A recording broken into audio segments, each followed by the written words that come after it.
Okay. I'll begin this afternoon's session with a brief introduction. Welcome to the Canadian Institute of Forestry's National Electronic Lecture Program. My name is Sharon Young, and I will be hosting today's session. Today is Wednesday, November 20th, 2024, and this is the third session in the E-Lecture series featuring graduate student research. For today's session, we are pleased to have Leonardo Viliani, who will give a presentation titled Composite Effects of Forest Harvests and Seismic Lines Influence Reestablishment of Trees and Shrubs in Alberta's Mesic Upland Boreal Forest. To kick things off, Leo is a PhD student in the Applied Conservation Ecology Lab at the University of Alberta, supervised by Dr. Scott Nelson. He holds a Bachelor of Science in Biological Science and a Master's of Science in Environmental Biology. His research focuses on landscape ecology and conservation biology, specifically on how local environments and composite disturbances impact boreal forest regeneration in fragmented landscapes. With that, I will now pass it over to Leo. Perfect. Thank you very much, Sharon. Thank you for the introduction. Hi, everyone. Yeah, as Sharon was saying, today I'm going to present one of my PhD's project, specifically my first chapter, titled Composite Effect on Forest Harvest and Seismic Line Influence Reestablishment of Trees and Shrubs in Alberta Mesic Upland Forest. I'm going to start with a quick overview on the background of my project.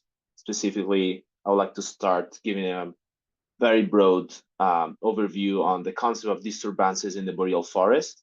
We all know that boreal forest is a very massive and biome and ecosystem that is like strictly connected to the concept of ecological disturbances.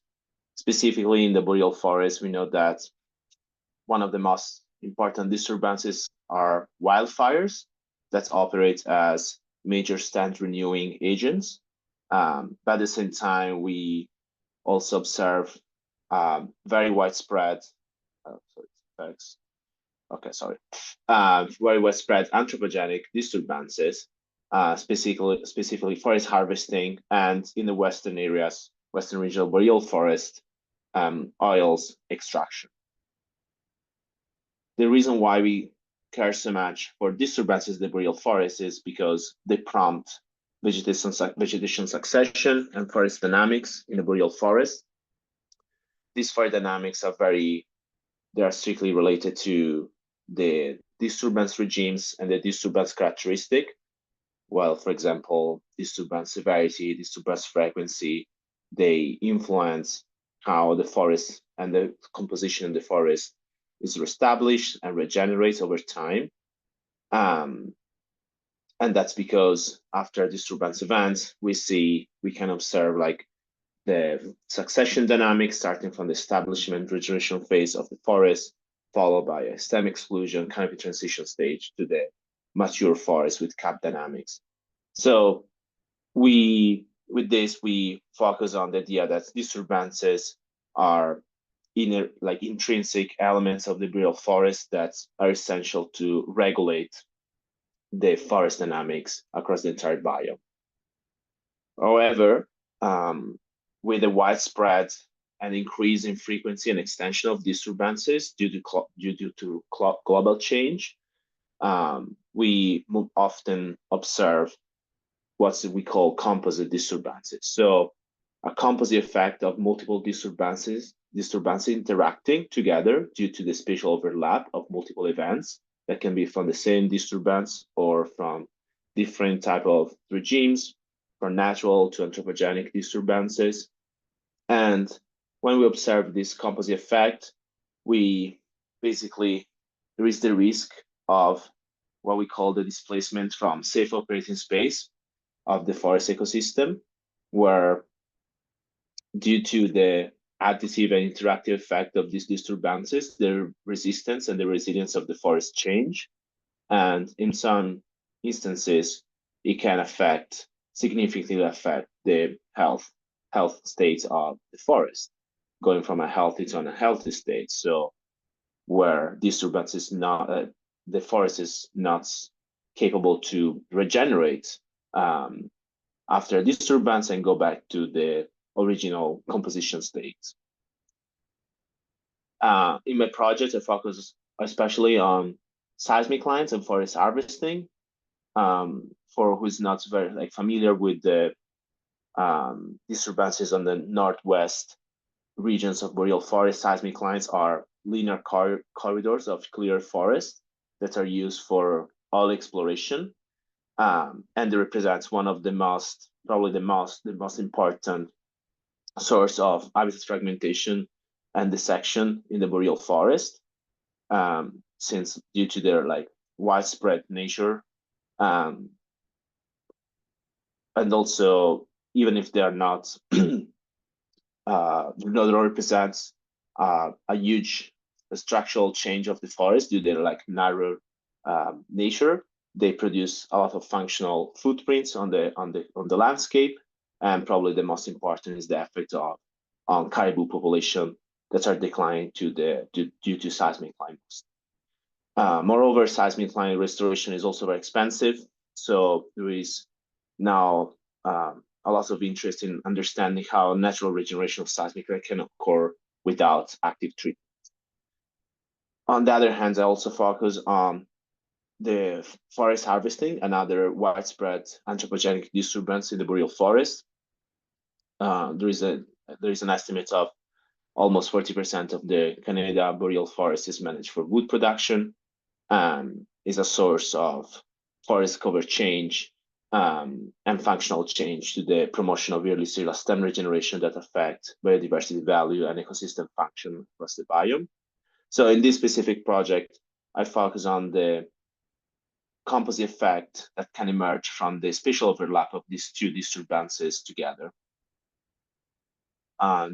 So go back to my original question, that is, what are the composite effects of seismic line and forest harvesting when the spatial overlap together, specifically focusing on structural and compositional changes on the boreal forest cover. One of the questions that I try to answer with this project is whether forest harvesting can erase seismic line without affecting species composition. This is because, as I was saying before, due to the high cost of restoration for seismic line, there is now a lot of interest in understanding the natural regeneration of seismic line, and there is a potential benefit in overlapping seismic line with forest harvesting, because forest harvesting establish the irregular condition for forest regeneration, and then eventually remove the seismic line by promoting the structural recovery of the forest cover. But at the same time, we still don't know whether this spatial overlap can eventually produce interactive effect between the two disturbances, specifically on the composition of the species assemblage.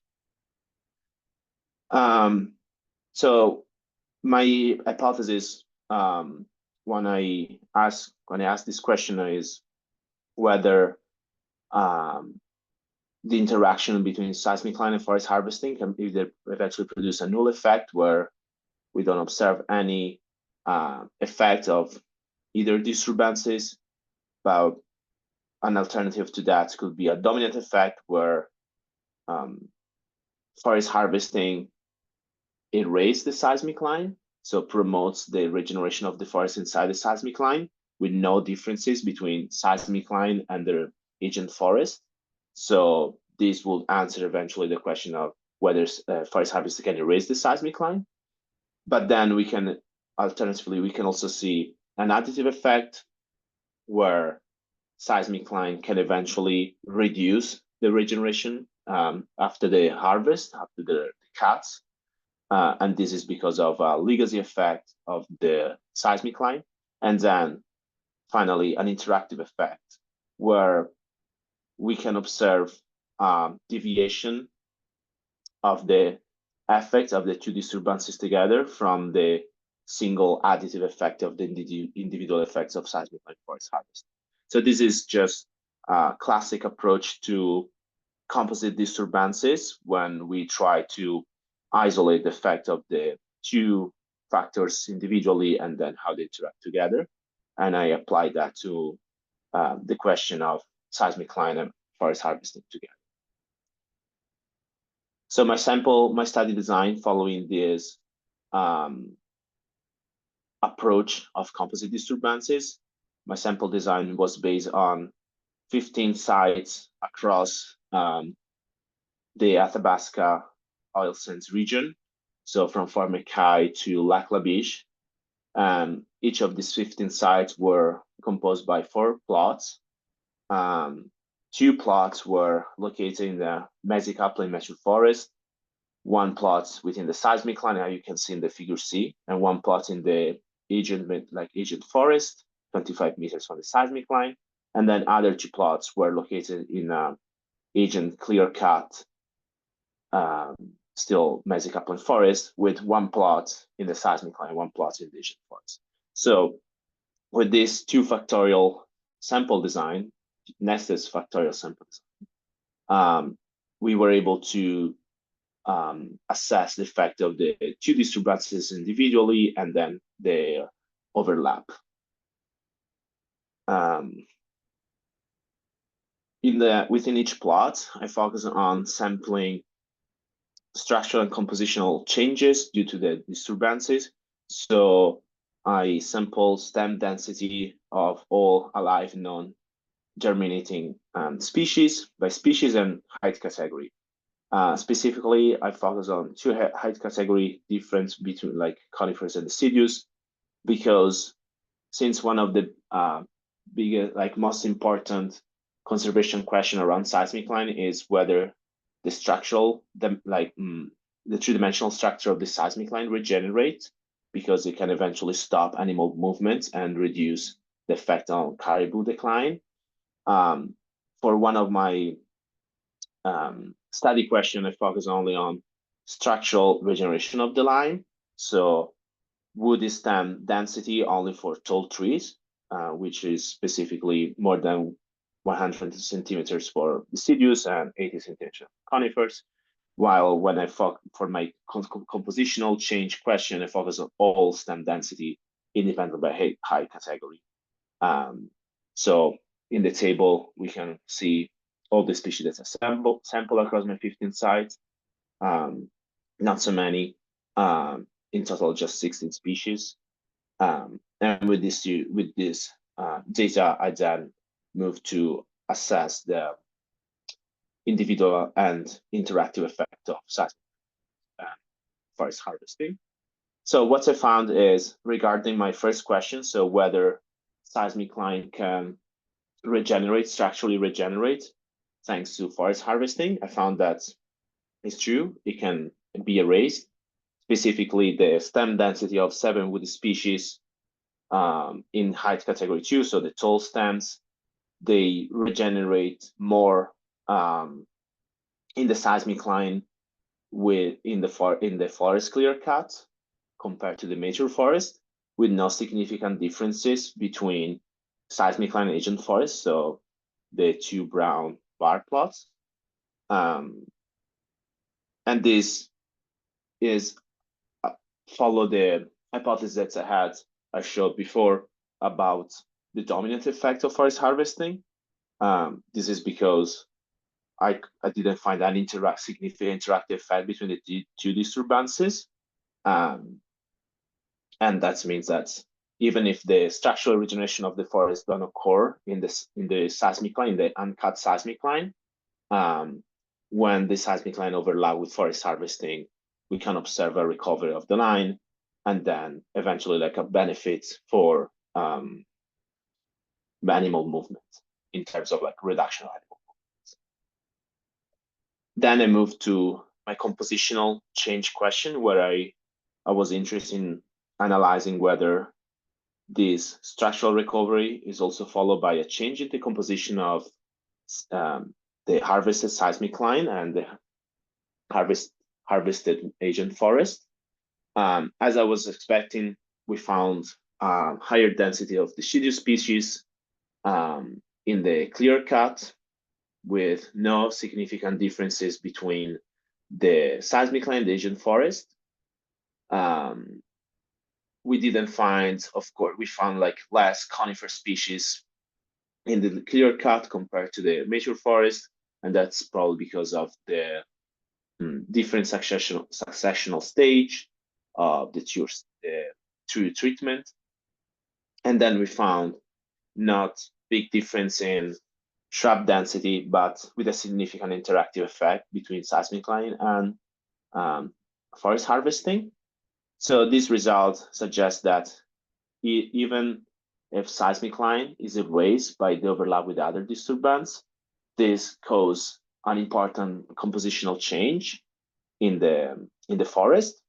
That, of course, as expected, is led by higher deciduous density.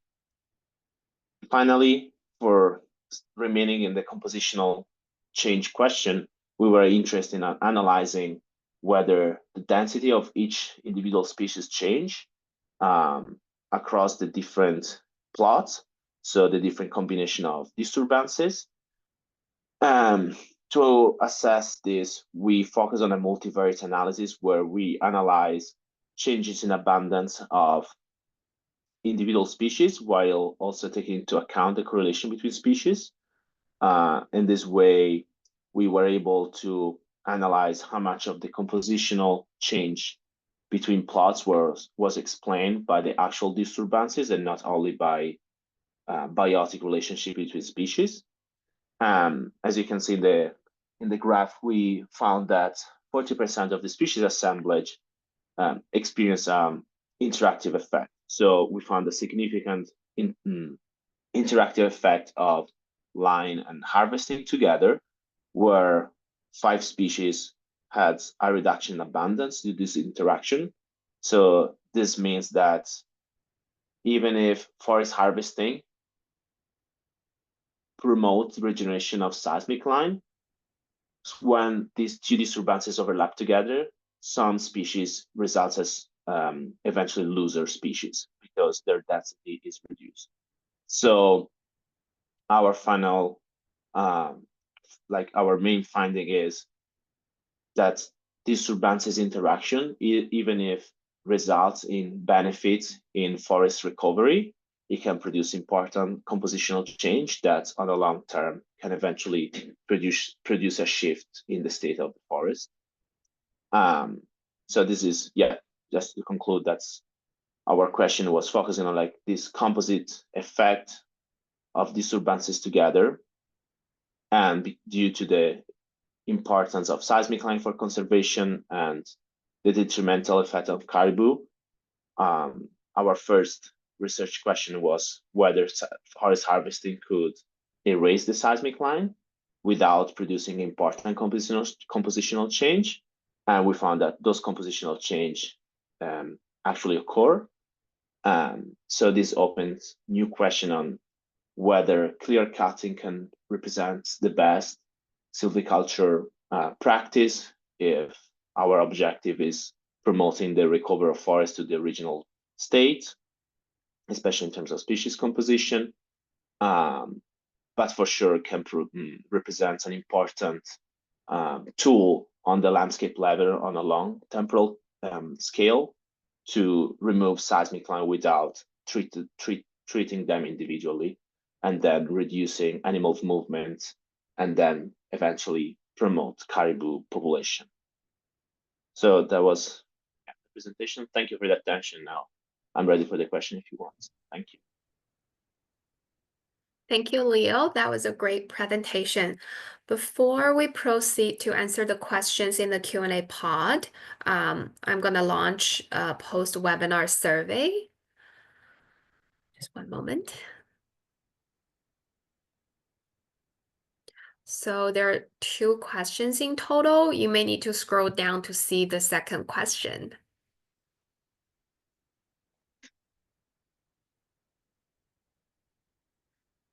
All right, Leo. So we have some questions for you.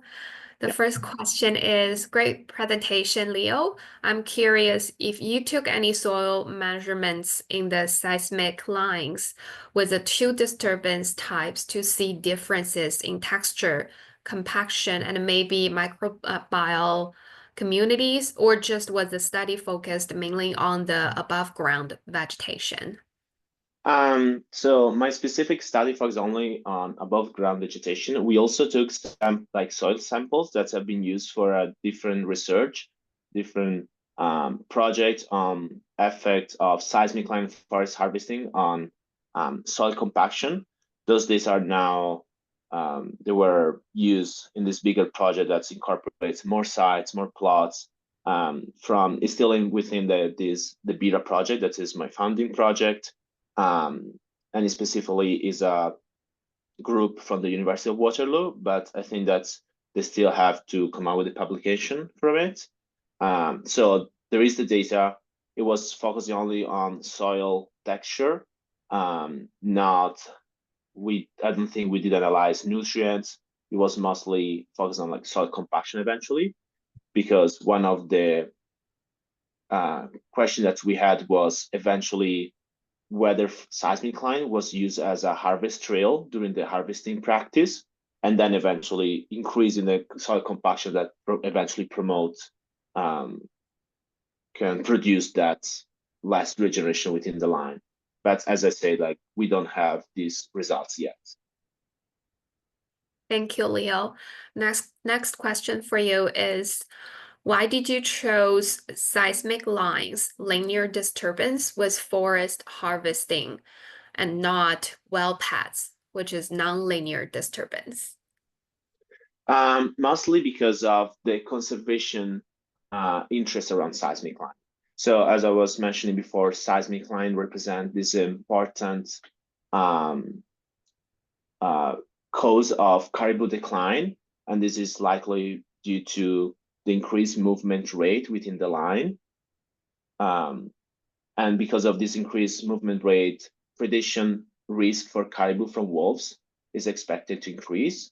Also together with a change in palatability of species and increase of shrub density within these lines that are very widespread. So another hypothesis about caribou decline is eventually the competition and competitive exclusion because of higher density of moose and deers. So this is one of the two main reasons why caribou is expected to decline due to seismic line. So that was one of the first reasons. So the conservation interest around seismic line, and also due to the widespread extension of these linear features, even if they're very narrow, like conventional seismic line, the seismic line that's I focus on in this project are about 5 to 10 meter wide, but they are so dense that is expected to cover more than, I forgot it for specific number, but I think it's about 1 million of kilometers across the entire Alberta. So it's a very widespread anthropogenic history.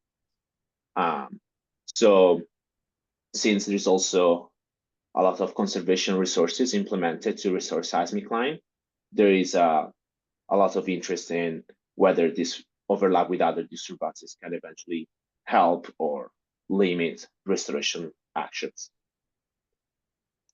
Thank you, Leo. Moving on to the next question is, were the cut blocks for deciduous or coniferous trees? In other words, what were the original stand types? And were there any silvicultural treatments on the cutovers? The original forest cover of the cut block was also Mesic Upland forest. We selected our sites based on the overall eco sites before the clear cut. So they were all Mesic Upland forests, dominated mostly by aspen, trembling aspen. The only conifer strand we found was white spruce and balsam fir. So they were all Mesic Upland forests. And we selected our sites based on evidences of plantation activities. So when we found plantation activities, we move our sites. at least 500 meters from the plantation sites, because we didn't want confounding effect of tree planted in the clear cut. I remember only one site where we found clear evidences of white spruce plantation, and we moved our site at least 500 meters from that. So yeah, that's we didn't find any silvicultural treatments in our clear cuts. Thank you, Leo. Next question for you is, she's seeking a clarification on how harvesting can assist seismic natural regeneration. Is this by removing site limiting factors in the seismic lines, such as low light? Yes, exactly. Yeah. Specifically, the reason why we expect forest harvesting to promote seismic regeneration is mostly a biotic factor. Removing the vegetation along the seismic line promotes light availability on the line. So like the soil gets warmer, plus disqualification of the soil due to the harvesting practice, the cut practice, and the reduce of competition inside the line is expected to promote the regeneration of this asexual reproduction of trembling aspen mostly and paper birch, and then this recovery of the structural dimension of the forest within the line. So there could be also eventual effect of plantation, as we were talking before, but we didn't consider that. So mostly for a biotic factor. Thank you, Leo. Looks like it's the last question in the Q&A pod. So he's saying Danny Dodger Hartz from Canadian Forest Service had a similar study in Western Alberta out last year with similar results. My experience and observations on the ground seem to show that high graminoid cover on the lines before harvest continues after and excludes woody establishment unless treated. Do you have any comment Yes, or evidence to support this? It's very interesting. Honestly, we found a similar trend. Lines that were with a lot of gramineous cover in the agent major forest, so in the uncut forest, they tend to regenerate less even in the clear cut. So since we didn't have sites with plantation, those were the lines with the lower regenerations status, with less stem density for both deciduous and shrubs and conifers, but still higher density than, of course, the uncut mature forest. The only thing that we cannot really say in our study is whether this effect cannot be observed also in the interior clear cut, because our sites were located close to the edge of the forest, because we wanted to ensure similar site condition between the uncuts and the harvested line.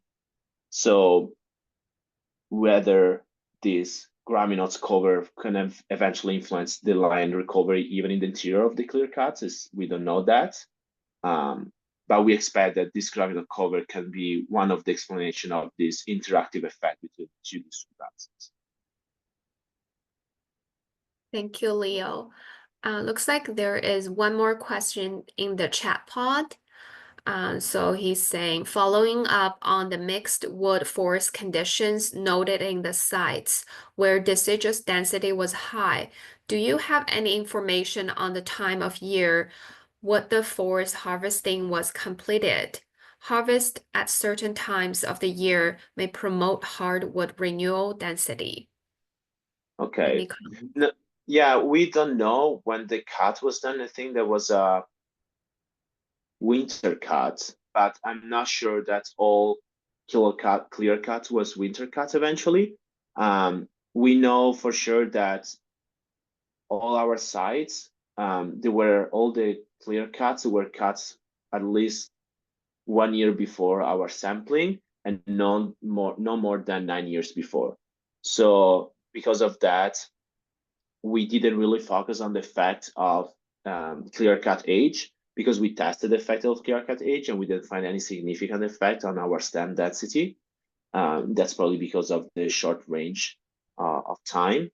But we actually don't know if they were all winter cuts. So yeah, that's definitely like an interesting part, but we didn't address that in our study.